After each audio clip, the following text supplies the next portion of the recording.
Hello mga ka-juicy. Okay, andito ako na. Dito ako ngayon pag naglalakad. Papunta ako ng mountain.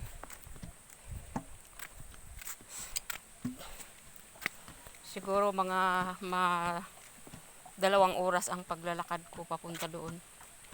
Doon ako matutulog, uwi ako sa Tuesday night. Pero ang sarap, parang nag-exercise ka rin habang naglalakad. Ito yung dinadaanan ko. Ito yung view. Yan. Yun ang nakikita dito, ang dagat. Yun, magagandang tanawin ang nature. Enjoy lang ang life. Mahirap, kailangang tanggapin at i-enjoy lang. Life is too short here on earth. So enjoy lang, enjoy.